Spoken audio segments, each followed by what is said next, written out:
प्रिय छात्रों, आप लोगों का स्वागत है हमारे इस चैनल पर।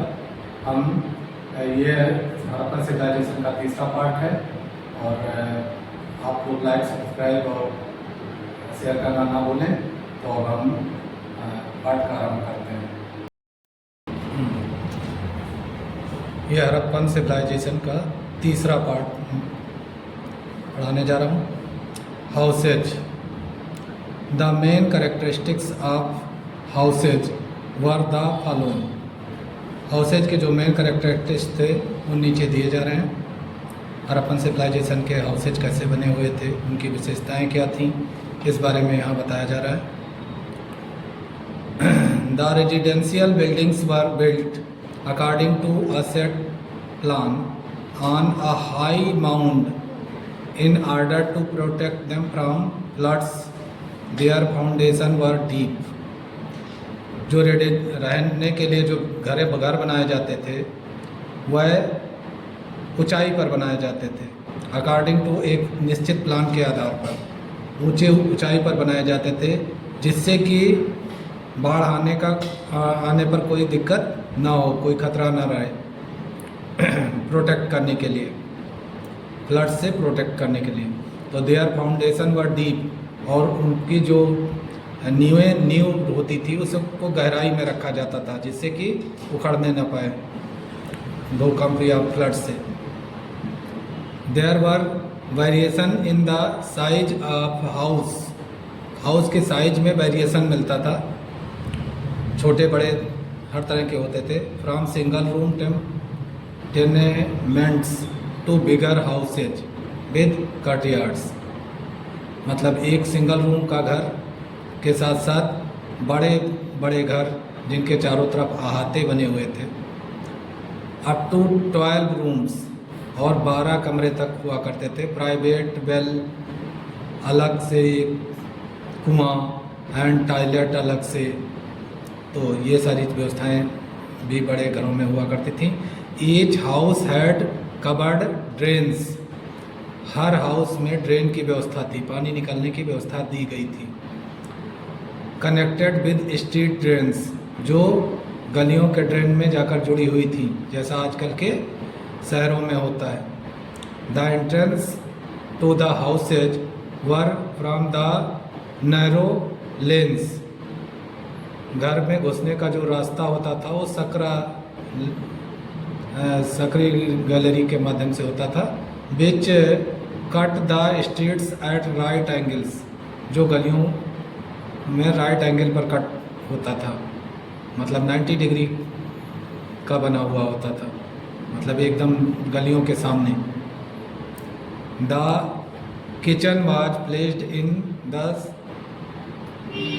Sheltered corner. किचन जो है शेल्टर्ड कॉर्नर में रखा जाता था, मतलब जहाँ पर कि ऐसे छाया रखा जाता था। ऑफ द कॉर्टयार्ड के अंदर। And the ground floor contained store rooms, और ग्राउंड फ्लोर पर स्टोर रूम्स होते थे। एंड बेल चैम्बर्स, और बेल के चैम्बर हुआ करते थे। The houses were made of BRICS, जो घर बने हुए थे वह ईंटों के थे और लकड़ियों के थे, and would.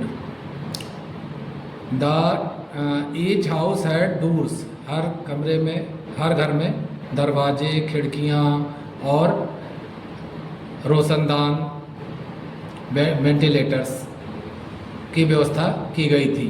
Doors and windows opened on the side of the streets. Doors और विंडोज जो है गलियों के साइड में खुलते थे। And not on the main roads, और वह मेन रोड पर नहीं खुलते थे। ये सारी विशेषताएं थी उस समय हड़प्पन सभ्यता के लोगों के घरों में। तो हड़प्पन सिविलाइजेशन के घर कैसे थे इसके बारे में आप समझ चुके हैं और उनकी क्या विशेषताएं थीं। अब आप समझेंगे मोनूमेंटल आर्किटेक्चर। जो उन दिनों के मोनूमेंट्स बने हुआ करते थे, मोनूमेंट्स हुआ करते थे, वो कैसे थे उनके बारे में आप समझें। तो the monumental architecture, the contribution of the Harappan architectural design is evident from the following public buildings. तो जो कंट्रीब्यूशन है हड़प्पन से आर्किटेक्चर का कि उसके डिज़ाइन का, वो एक सबूत है from the following public building, नीचे दिए गए बिल्डिंग्स के माध्यम से पता चलता है। वह बिल्डिंग्स कौन कौन सी हैं और उनकी क्या विशेषताएं हैं और उनसे क्या पता चलता है, आप यहाँ देख लेंगे तो ध्यान दें। द ग्रेट बाथ के बारे में for details refer to the sources in this chapter. Sources में डिटेल्स में इसके बारे में दिया गया हुआ है कि ग्रेट बाथ कैसा था और उसकी क्या क्या विशेषताएं थी। ये सब आप सोर्सेज आप इस चैप्टर के सोर्सेज पार्ट में हम पढ़ा चुके हैं पिछले वीडियोज में, तो आप उसे देख लीजिएगा। और ग्रेनरीज होती, ग्रेनरीज बनी हुआ करती थी। तो granaries have been found at several sites, अनेकों साइट्स पर ग्रेनरी पाई गई। मोहनजोदारो पर पाई गई, हड़प्पा में पाई गई, लोथल और कालीबंगम हर जगह पर ग्रेनरी पाई गई। ग्रेनरी अनाज भंडारण के लिए स्पेशल घर होते थे जिसमें ढेर सारा अनाज रखा जा सकता था। However at the Harappa there were two rows of 6 granaries each. हालांकि हड़प्पा में 2 रोज थे 6 ग्रेनरीज के, 6 ग्रेनरी के 2 पंक्तियाँ थीं। To the south of the granaries के दक्षिण में एट हड़प्पा में जो बनी हुई है, वर्किंग फ्लोर्स कंसिस्टिंग ऑफ रोज, वहाँ वर्किंग फ्लोर्स भी हुआ करते थे जिनमें पंक्तियों में थे आप सर्कुलर ब्रिक प्लेटफार्म, गोलाकार ब्रिक का प्लेटफार्म था।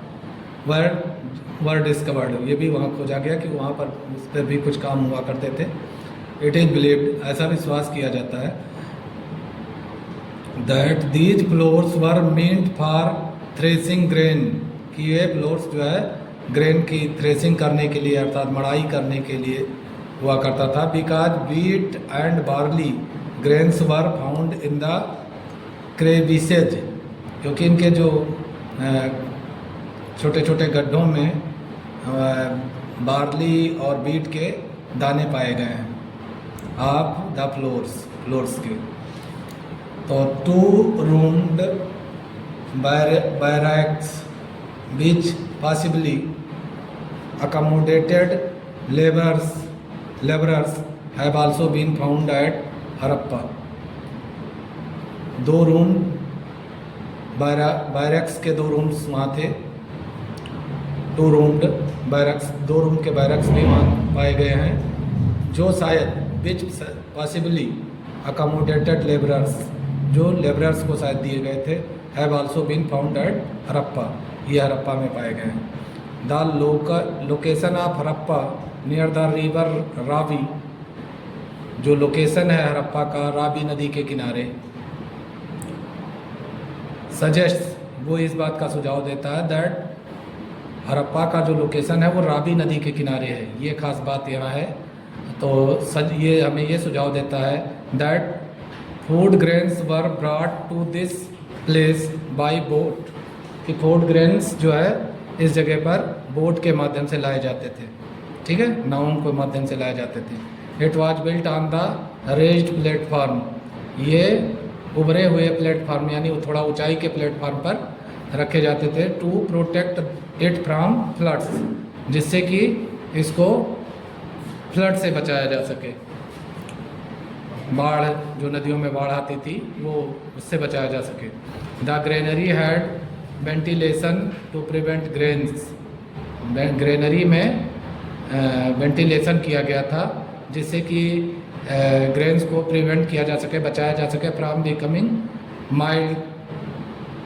माइल्ड्यूड, जिससे कि अनाज के दाने नम ना हों, उनमें नमी ना पहुंच जाए। तो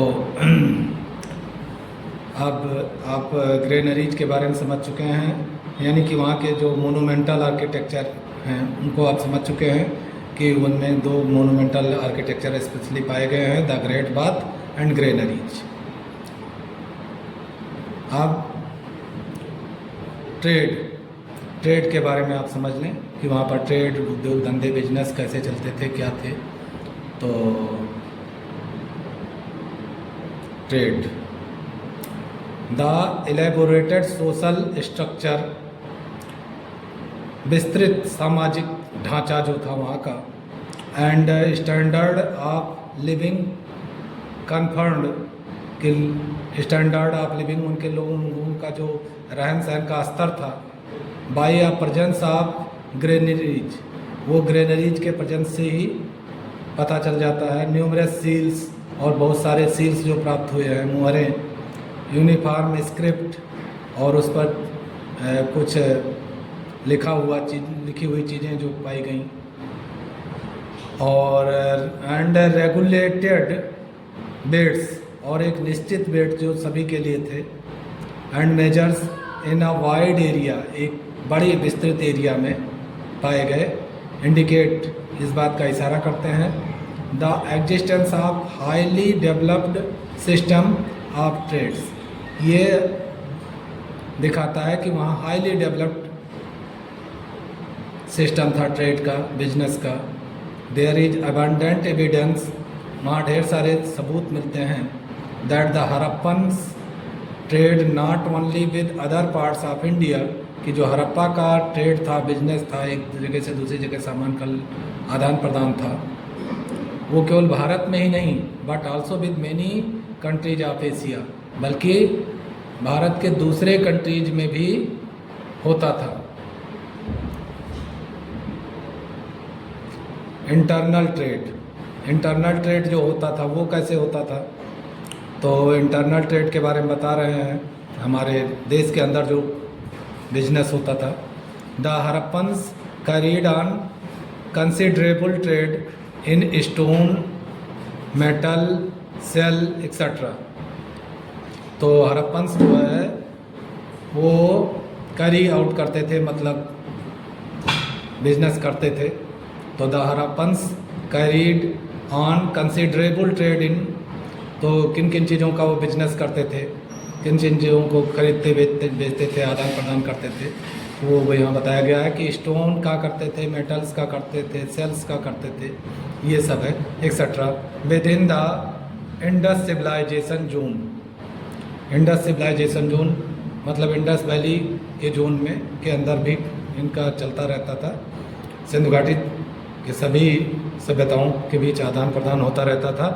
इन सम केसेज, कुछ मामलों में, common products have been found in all the areas, some एक जैसी चीज़ें सभी एरियाज में पाई गई। ये इंडिकेट करता है, indicating some kind of trade, कि निश्चित रूप से कुछ बिजनेस होता था, कि जिससे एक ही जैसी चीज़ें हर जगह पहुंच गई थी, इससे ये पता चल जाता है। दे हाउएवर, हालांकि वह did not use metal money, वह मेटल की मनी का इस्तेमाल नहीं करते थे, but carried on all exchanges through barter, बल्कि वह जो उनके बेचने और ख़रीदने का सिस्टम था वो बार्टर सिस्टम था, मतलब एक चीज़ को दो दूसरी चीज़ को लो, ये वाला सिस्टम था कि अनाज दे करके कोई मेटल खरीद लिया, मेटल दे करके अनाज खरीद लिया, इस तरह का था बार्टर सिस्टम। एक्सचेंज में दाल दे करके गेहूँ खरीद लिया, गेहूँ दे करके दाल खरीद लिया, इस तरह की चीज़ें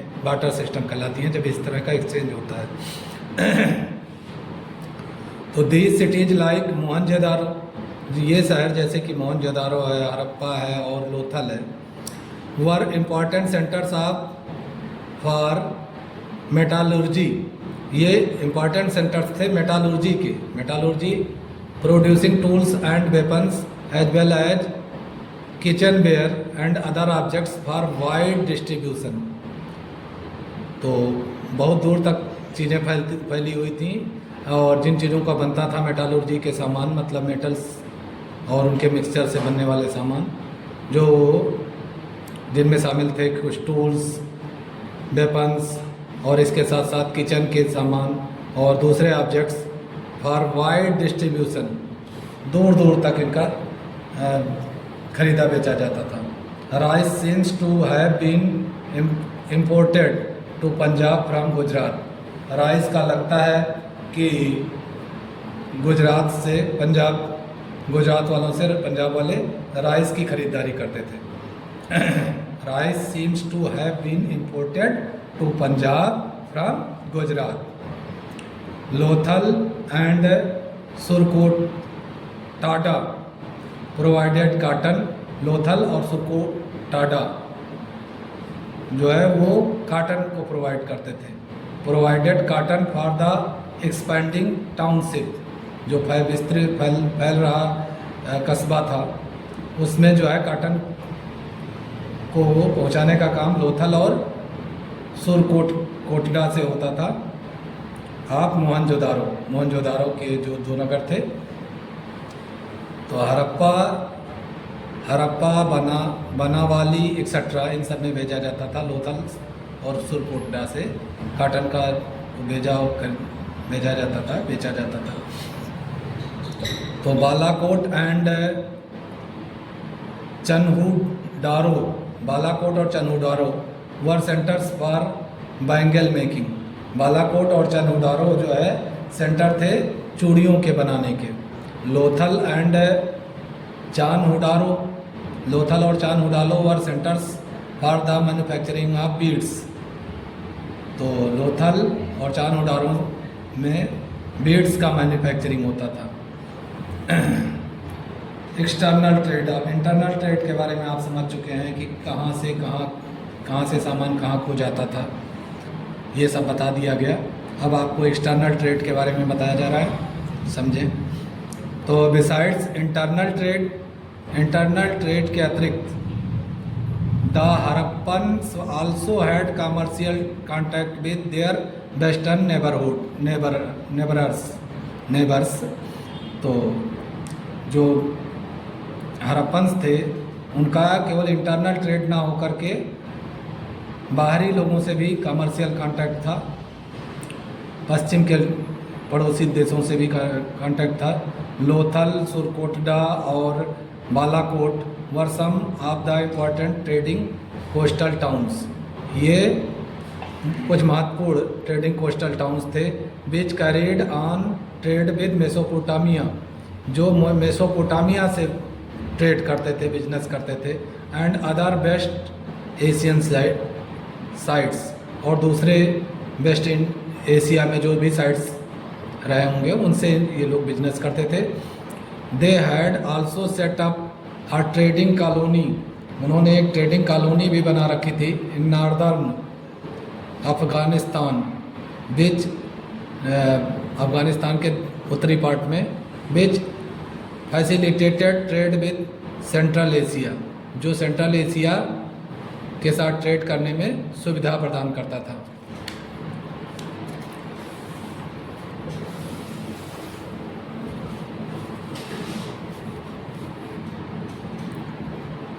The Mesopotamian records from about 2350 BC onward, जो मेसोपोटामिया का रिकॉर्ड मिलता है 2350 BC या उसके बाद का, refers to trade relations with Meluhha. वो मेलुहा के साथ उसके ट्रेड रिलेशन थे, ये दिखाता है।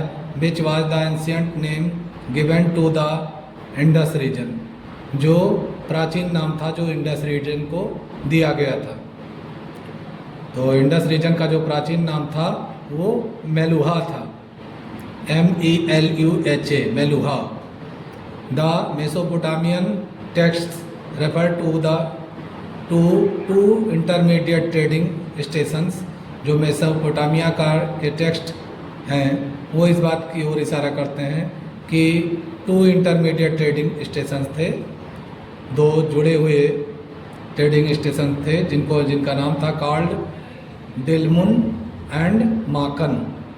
डेलमुन और माकन नामक 2 इंटरमीडिएट ट्रेडिंग स्टेशन थे।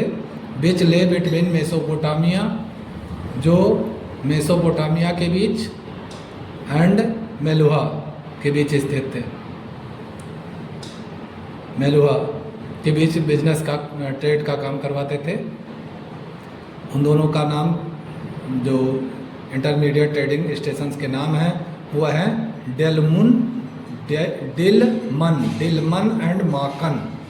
डिलमन एंड माकन। तो अब आगे देखते हैं। और मेलुहा नाम है इंडस वैली सिविलाइजेशन का। ये प्राचीन नाम है जो उस समय के लोग करते थे, जो नाम दिए थे। तो Dilmun has been identified with Bahrain. तो डिलमुन को बहरीन के रूप में पहचाना गया ऑन द पर्शियन गल्फ, जो कि पर्शियन गल्फ में स्थित था। Possibly the trade with these countries, संभवतः जो ट्रेड था इन कंट्रीज के से used to be carried out by sea, शायद ये समुद्र के माध्यम से ये बिजनेस होता था। Mesopotamian text refer to Meluhha as a land of seafarers. तो मेसोपोटामियन टेक्स्ट जो है मेलुहा को सी फेयरर्स कहते हैं, मतलब समुद्र से आदान प्रदान जिन लोगों का होता था। Besides the depictions of ships and boats on seals, जो सील्स पर शिप्स और बोट्स को डिपिक्ट किया गया, खुदाई करके दिखाया गया है, पिक्चर बना हुआ है। आल्सो इंडिकेटेड दिस, ये भी इस बात की तरफ इशारा करता है। अब देखो तो the Harappan merchants were exporting to the importing goods from the West. Harappan merchants, Harappa के जो व्यापारी थे वो एक्सपोर्ट करते थे इम्पोर्टिंग गुड्स का to and importing goods from, मतलब एक्सपोर्ट और इंपोर्ट दोनों होता था। The West and Central Asian sites, पश्चिम और मध्य एशिया के जगहों से, जहाँ पर उस समय सभ्यताएं थीं। तो gold was imported from north Karnataka and Afghanistan. तो गोल्ड जो है नॉर्थ कर्नाटका और अफगानिस्तान से इंपोर्ट किया जाता था, मंगाया जाता था। Copper from Rajasthan, copper Rajasthan से मंगाया जाता था। साउथ इंडिया से मंगाया जाता था, बलूचिस्तान से मंगाया जाता था और अरेबिया से भी मंगाया जाता था। कापर कई जगहों से मंगाया जाता था, जैसा कि लिखा हुआ है Rajasthan, south India, Baluchistan and Arabia. Lead from either east, lead या तो ईस्ट, या तो ईस्ट से मंगाया जाता था या फिर साउथ इंडिया से मंगाया जाता था। अब बेड्स एंड मेजर्स, बेड्स और मेजर्स क्या थे उन दिनों? तो beads and measures, a number of stone beads were discovered. ढेर सारे पत्थर के बेड्स को खोजा गया है फ्रॉम द एक्सकेवेशन, खुदाई से। The Harappan people used sets of cubicle stone beds. Harappa के लोग जो है क्यूब के आकार का, अर्थात क्यूब के आकार के स्टोन के बेड्स का इस्तेमाल करते थे। The basic unit was 16 equal to modern 14 grams. वो 16 था जो आज के 14 ग्राम के बराबर है। द लार्जर बेड्स, जो बेसिक बेड था वो 14 ग्राम के बराबर था, और जो लार्जर बेड था वर मल्टीप्लाइज ऑफ 16, वो 16 के मल्टीप्लाई में थे। 32, 48, 64, 128 इस तरह से थे and so on. The smaller ones were all fraction of 16। जो स्मॉलर वंस थे वो 16 के फ्रैक्शंस हुआ करते थे, मतलब 8, 4, 2 etcetera. Seal depicting a ship, seal जिस पे एक शिप बना हुआ है, यहाँ आप देख सकते हैं। तो ट्रांसपोर्ट, अब ट्रांसपोर्ट कैसे होता था उन लोगों का, इसके बारे में यहाँ आपको दिखाया गया है, देखें। तो transport, several representations of ships were found on seals. बहुत सारे रिप्रेजेंटेशंस सील्स के ऊपर हैं दिखाए गए हैं सील्स के ऊपर शिप को एट हरप्पा में जो सील पाए गए हैं उनमें, एंड मोहनजोदारो में जो सील्स पाए गए हैं उनमें भी। A terracotta model of ship was discovered. Terracotta model का एक शिप भी खोजा गया है फ्रॉम लोथल से, जो मॉडल शिप है, pointing to the use of ships, जो शिप्स के इस्तेमाल की तरफ इशारा करता है। Boats were also used to carry goods, नावों का भी इस्तेमाल होता था सामान को लाने ले जाने में। From production centres to cities, production centre से सिटीज़ तक पहुंचाया जाता था बोट्स के माध्यम से भी सामान। फॉर इनलैंड ट्रैवल, अंदर एक जगह से दूसरी जगह जाने के लिए भी शिप्स का प्रयोग होता रहा था। There were enough evidence from terracotta model of bullock carts, तो जो इनलैंड ट्रैवल होता था, ज़मीन के ऊपर जो ट्रैवल होता था, इसके काफ़ी सबूत प्राप्त होते हैं, एविडेंस प्राप्त होते हैं। फ्रॉम टेराकोटा मॉडल, टेराकोटा के मॉडल बने हुए हैं किस चीज़ के? ऑफ बुलक कार्ट्स, बैलगाड़ी के। Copper or bronze model of carts with seated driver, copper और ब्रोंज के मॉडल भी हैं कार्ट्स के जिनमें ड्राइवर भी बैठा हुआ है। Were also found from Harappa, इसे भी हरप्पा से प्राप्त किया गया है। एंड चनहुडारो से प्राप्त किया गया। Cards used in those days, जो कार्ड्स उन दिनों इस्तेमाल होते थे, रिजेंबल द मॉडर्न इक्का, वो आज के घोड़ा गाड़ी जैसा दिखते थे। Arts and crafts, art and craft, art और क्राफ्ट के बारे में समझ लें। अब अगला जो पार्ट है वो आर्ट और क्राफ्ट के बारे में बताया जा रहा है।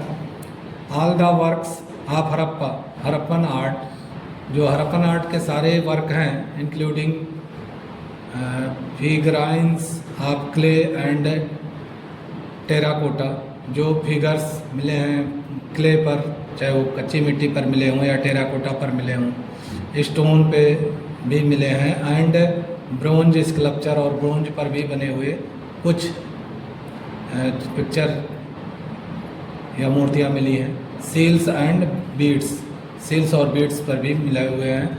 Are products of skilled craftsman, ये स्किल्ड क्राफ्टमैन के माध्यम से ही ये बना था।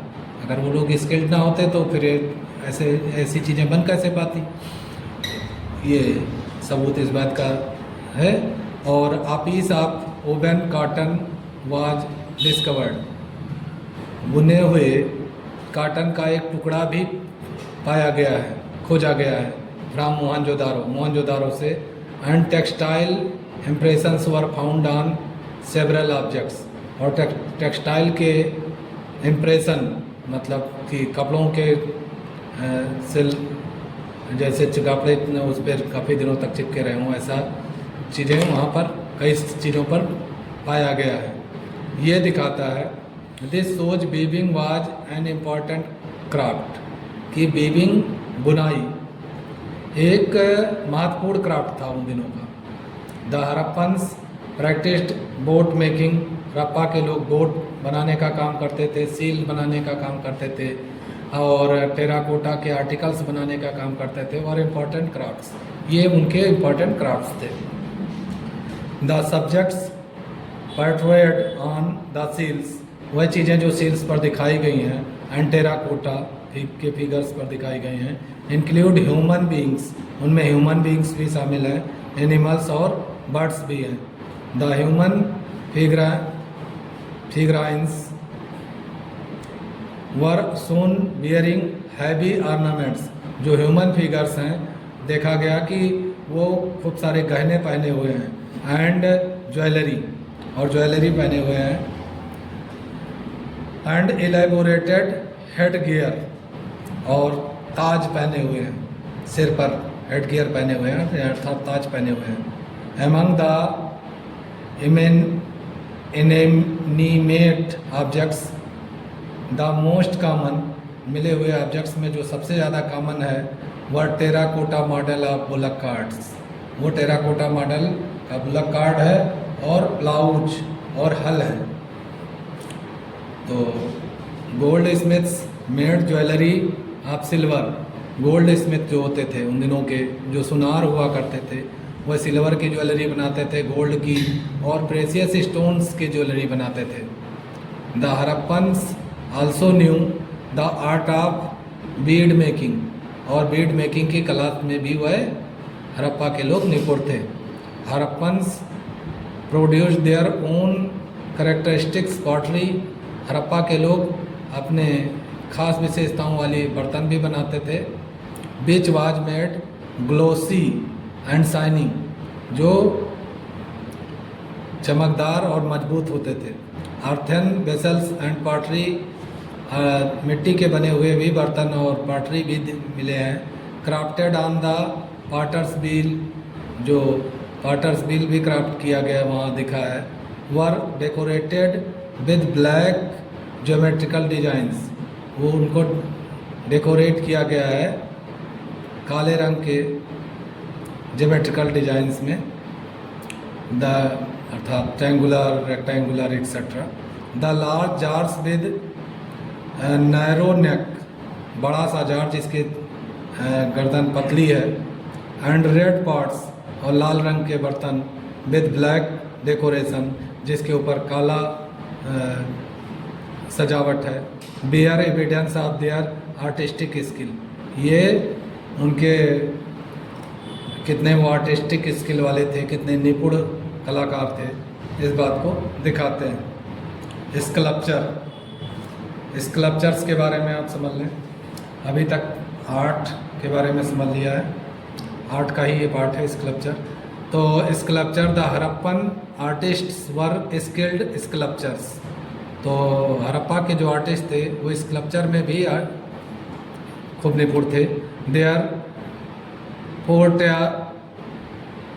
पोर्ट्रायल ऑफ ह्यूमन, तो जो उनका पोर्ट्रायल है ह्यूमन का, एंड एनिमल फिगर्स, चाहे वो मनुष्य का फिगर हो या जानवरों के फिगर हो, was highly realistic in nature, वो काफ़ी हद तक प्रकृति से वह की वास्तविकता से जोड़ते हैं। विद डिटेल्ड एनाटोमिकल डिटेल्स, जिस पे सारे एनाटोमिकल डिटेल्स पाए जाते हैं। The statues were made in stone, तो जो स्टेच्यूज थे वह स्टोन के बने हुए थे, ब्रोंज के भी बने हुए थे और टेराकोटा के भी बने हुए पाए गए हैं। तो a large number of stone images have been found, बहुत सारे स्टोन के इमेजेज पाए गए हैं। एमंग दीज, उनमें से the bust of the bearded man, जो बियर्डेड मैन का बस्ट है, फाउंड इन मोहनजोदारो, जो मोहनजोदारो में पाया गया, जिसकी दाढ़ी बनी हुई है। इज वेल नोन, ये काफ़ी मशहूर है। For details refer to the sources in this chapter, तो इसके सोर्सेज के में हम लोग इसको डिटेल में हम आपको पढ़ा चुके हैं। पीछे के पार्ट्स आप देख लें, सब दिख जाएगा। ये 3 पार्ट्स में इस चैप्टर को डिवाइड किया गया है, 3rd पार्ट है। तो terracotta figurines have been found in large numbers, terracotta के फिगर्स ढेर सारे नंबर्स में पाए गए हैं, मतलब ढेर सारे पाए गए हैं, बहुत सारी संख्या में पाए गए हैं। From the Harappan settlements, Harappa के सेटलमेंट से जहाँ खुदाई हुई वहाँ से। The most important terracotta image, जो सबसे महत्वपूर्ण टेराकोटा का इमेज है, is that of the mother goddess, वो देवी माँ का है।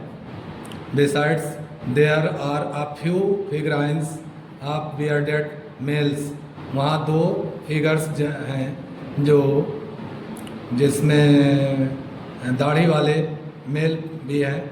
विद क्वाइल्ड हेयर, जिनके बाल घुघराले हैं। स्टैंडिंग रिजिडली अपराइट, जो मजबूती से ऊपर की ओर खड़े हैं। जो इट इज बिलीव्ड, ऐसा विश्वास किया जाता है that since these male figurines of exactly same type are found, क्योंकि ये मेल फिगरेंस एक सेम टाइप के पाए जा रहे हैं, they might be of a deity, ये निश्चित रूप से किसी देवी के रहे होंगे, क्योंकि कई जगहों पर एक जैसी फिगर का पाया जाने इस बात को दिखाता है कि ये किसी देवी की मूर्ति थी। They were perhaps used as toys or cult figures, और they were perhaps used as toys, वह या तो वह शायद इनको खिलौनों के रूप में यूज किया जा रहा होगा या कल्ट फिगर्स के रूप में यूज किया जाता रहा होगा। A large number of male and female figurines have also been found, ढेर सारे पुरुषों और स्त्रियों के फिगर भी पाए गए हैं।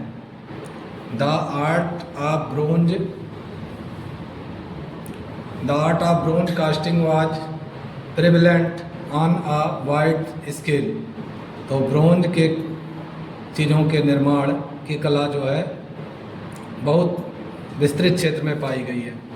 आ bronze statue were made by using the special lost wax process, bronze का स्टेचू बनाया गया है जो लास्ट वैक्स प्रोसेस के माध्यम से बनाया गया है, एक खास लास्ट वैक्स प्रोसेस से बनाया गया है। In this process wax figures were covered with a coating of clay, wax के फिगर्स जो है के ऊपर क्ले की कोटिंग की गई है, मतलब क्ले से ऊपर चढ़ाया गया उसके। Then the wax was melted, फिर वैक्स मेल्ट हो जाता था बाय हीट करके, and the hollow mold thus created was filled with molten metals, फिर उसके बीच जो खाली जगह होती थी उसमें मोल्टन मेटल को डाल दिया जाता था, which look the original shape of the object, जो उस ऑब्जेक्ट के ओरिजिनल शेप जैसा ही दिखता था। The bronze statue of dancing girl, जो ब्रोंज का स्टेचू है डांसिंग गर्ल का, और details refer to the sources in this chapter, तो इस चैप्टर में ही हम आपको डिटेल्स में bronze statue of dancing girl के बारे में पढ़ा चुके हैं, वो आप पीछे के पार्ट्स देख लें। Found at Mohenjodaro is another masterpiece of art, ये भी आर्ट का एक मास्टरपीस है।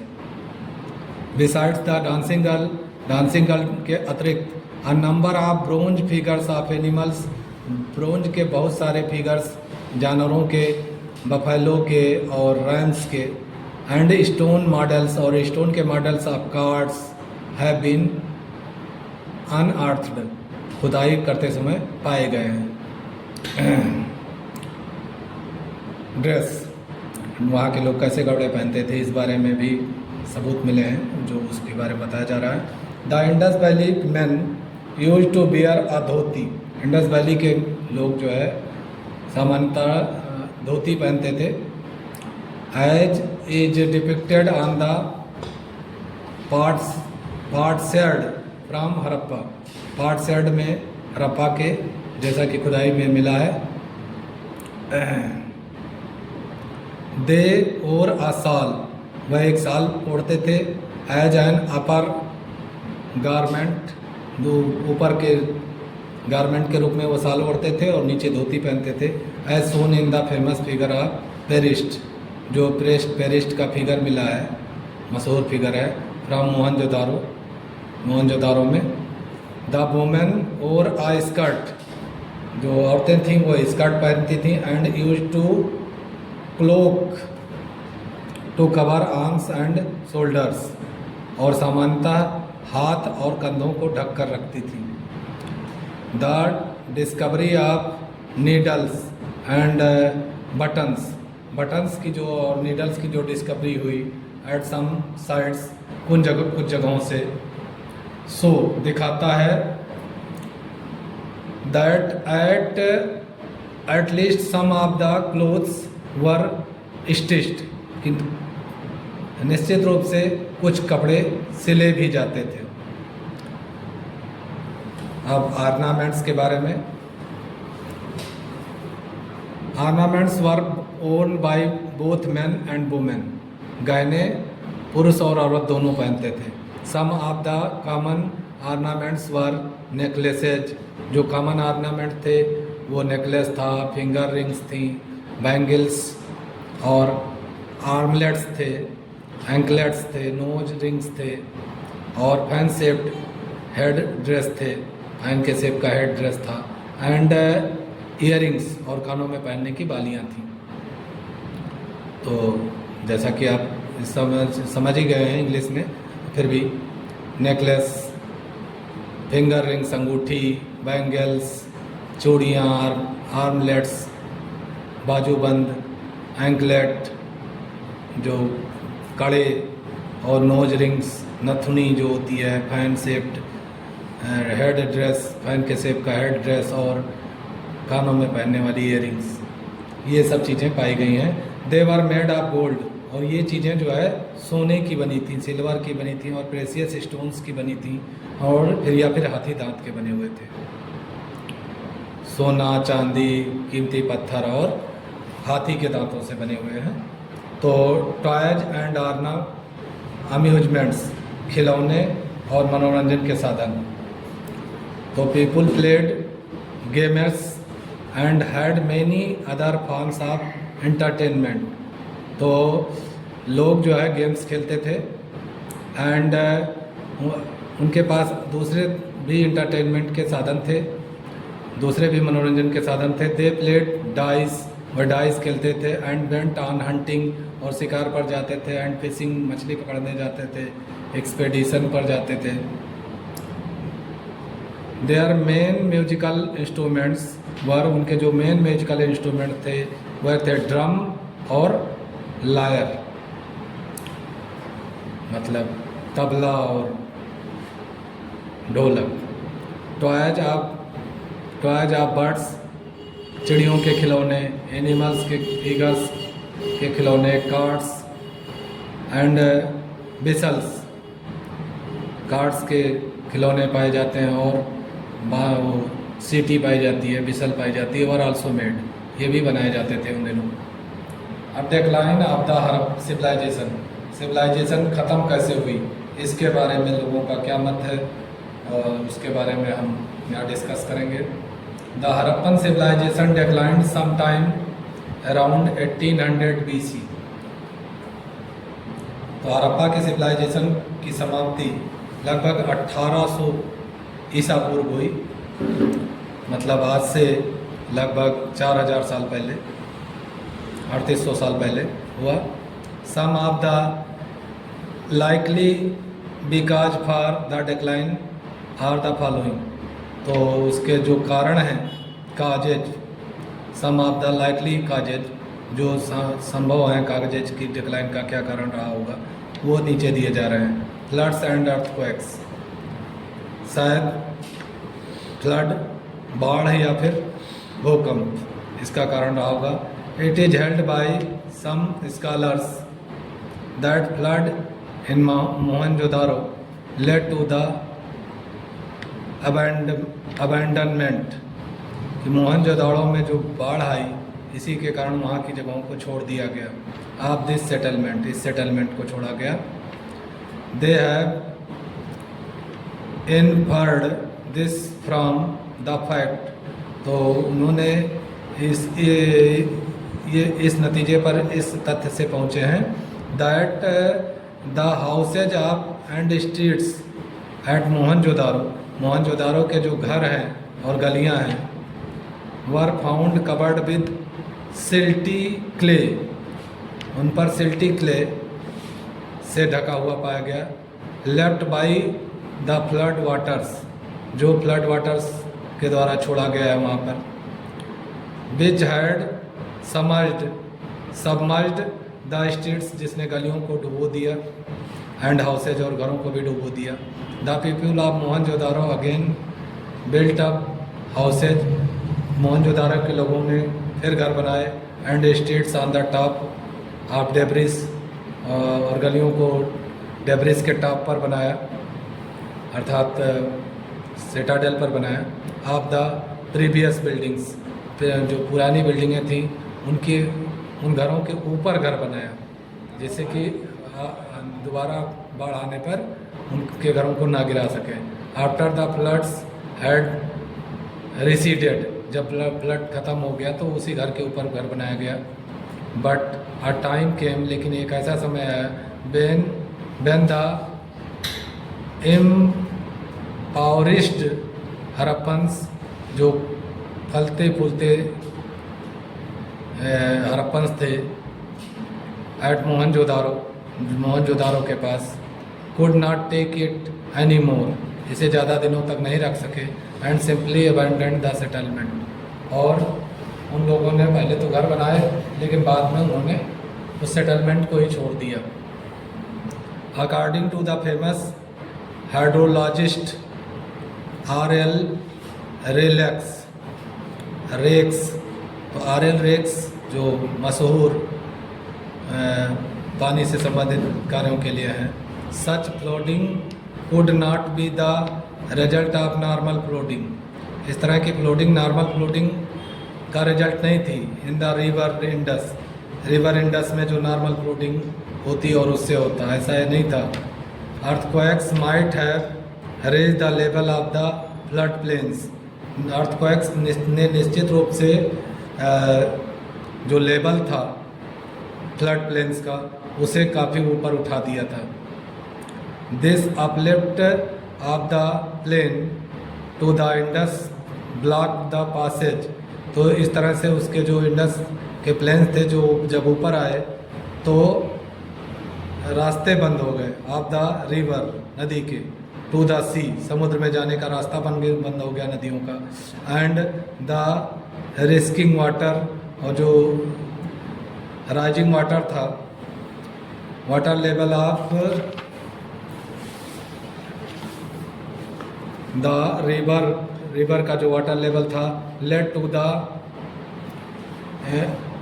इनुंडेशन of the hinterland of Mohenjodaro, तो इसके कारण मोहनजोदारो के ऊंचाई वाले भाग पर भी रिवर पहुंच गई।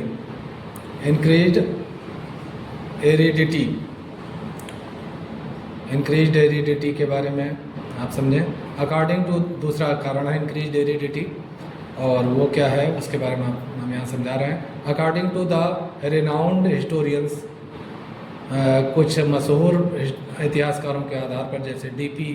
अग्रवाल एंड सूद, और दूसरे सूद हैं, the Harappan civilisation declined, Harappa की सिविलाइजेशन डिक्लाइन हुई, because of increasing aridity in the area में एरिडिटी बढ़ जाने के कारण हुआ, and the drying up of the river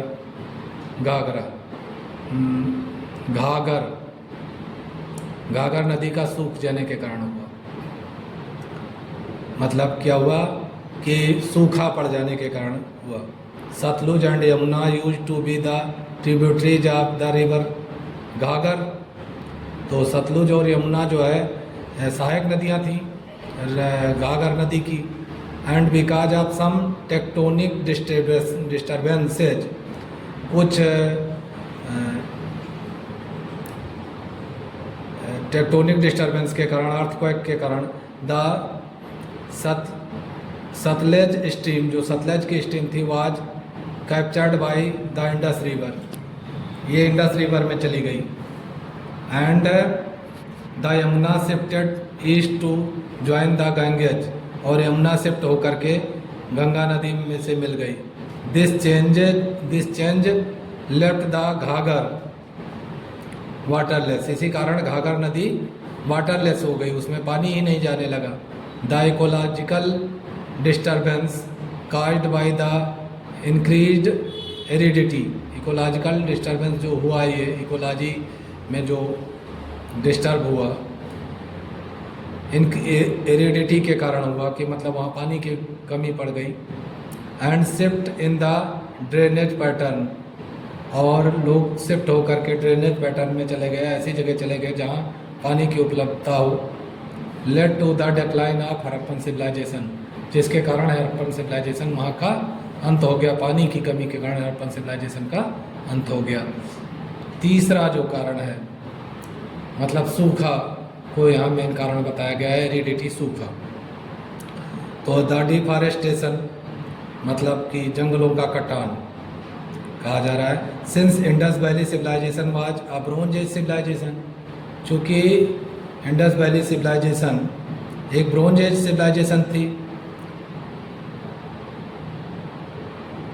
was a bronze age culture, तो ब्रोंज एज कल्चर की थी। इनॉर्मस क्वांटिटीज ऑफ वुड, ढेर सारे लकड़ी की ज़रूरत पड़ी। Was needed to produce bronze, bronze को बनाने के लिए ढेर सारी लकड़ी का इस्तेमाल किया गया।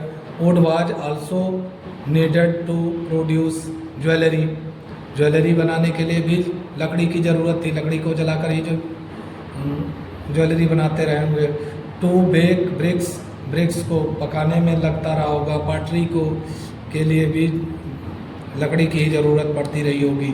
और stone ware and make boats, और बोट्स बनाने या फर्नीचर बनाने में भी लकड़ी की ज़रूरत पड़ती थी। This could have led the deforestation, जिसके कारण वहाँ के जंगल ख़त्म हो गए। Leading to climatic change in the region, जिसके कारण वहाँ के मौसम में बदलाव आ गया होगा और पानी नहीं मिल रहा होगा या कोई भी कारण पड़ा होगा जिसके कारण लोग वहाँ से शिफ्ट हो गए। चौथा जो कारण बताया जा रहा है वो है attack. Some historians like Mortimer, कुछ इतिहासकार जैसे कि मोर्टिमर, बीलर, उनका विश्वास है believe that the Aryans destroyed the Indus settlements, कि आर्य लोगों ने इंडस के सेटलमेंट को भी बर्बाद कर दिया था। अकॉर्डिंग टू मोर्टिमर के हिसाब से देखें तो, मोर्टिमर बीलर के हिसाब से, in the last phase of Mohenjodaro, की मोहनजोदारो का जो लास्ट फेज था उसमें man, women and children were massacred, कि लोगों और आदमियों को, औरतों को और बच्चों को मार डाला गया। इन द स्ट्रीट्स, गलियों में। And houses as is evident from the skeletons of 13 males, क्योंकि 13 पुरुषों के स्केलेटन पाए गए हैं और फीमेल्स के। एंड 1 चाइल्ड, और एक बच्चे का के हड्डियों का ढांचा पड़ा पाया गया है। लाइंग इन अ रूम, एक ही कमरे में पाया गया। 13 पुरुषों और स्त्रियों के और एक बच्चे के हड्डियों का ढांचा पाया गया है। तो इससे अनुमान लगाया जा रहा है कि शायद अटैक हुआ रहा होगा, इसलिए लोग वहाँ से छोड़ के भाग गए। हेरिटेज, अब हेरिटेज क्या है? The decline of the physical aspects of the Harappan civilisation, जो उसका फिजिकल एस्पेक्ट था हड़प्पन सिविलाइजेशन का, उसके डिक्लाइन होने पर did not lead to the total disappearance of all the trades, कि ये इसके कारण सभी लोग नहीं वहाँ से भाग गए ऑफ दिस सिविलाइजेशन, इस सिविलाइजेशन के। Many of its features were found in the later cultural development, इसके बहुत सारे फीचर्स पाए जाते हैं कि बाद में भी वहाँ पर कल्चरल डेवलपमेंट हुआ। The Harappan way of making baked pottery, Harappa के तरीके की बेक्ड पॉटरी का इस्तेमाल किया जाना। Bricks, beads, jewellery, textile etcetera का इस्तेमाल किया जाना। Was adopted by the later civilisation, इसे बाद के सिविलाइजेशन के में अडॉप्ट कर लिया था, मतलब दूसरों के पास भी ये चीज़ें आ गई थी। On the one of the most remarkable achievement, जो सबसे ज़्यादा रिमार्क करने वाला अचीवमेंट है आप हड़प्पन पीपल का, was the cultivation of cotton, cotton का उगाया जाना। Which was adopted by the, जिसे अडॉप्ट किया गया इजिप्शियंस, इजिप्ट के लोगों ने, आफ्टर सेवरल कंट्रीज, बहुत सारे कंट्रीज के बाद। इन द रिलीजियस स्फेयर, धार्मिक मामलों में, the worship of Pashupati Shiva, भगवान शिव की पूजा। The female deity of mother goddess का होना। सैक्रेड ट्रीज, पवित्र पेड़ों का होना। एनिमल्स और सरपेंट्स, और सपेरों का रिलीजियस सिंबल्स, धार्मिक सिंबल्स का पाया जाना, which were prevalent during the Harappan period, ये सारी चीज़ें हड़प्पा के पीरियड में काफ़ी पाए जाते थे। Some of them have continued to this day, और उनमें से कुछ तो आज तक भी उपस्थित हैं। तो चैप्टर यहीं से चैप्टर का अंत होता है, और अब आपको नेक्स्ट चैप्टर मिलेगा। और लाइक, शेयर और सब्सक्राइब करना ना भूलें, जिससे कि प्रत्येक चीज़ आप लोगों को मिलती रहे। धन्यवाद।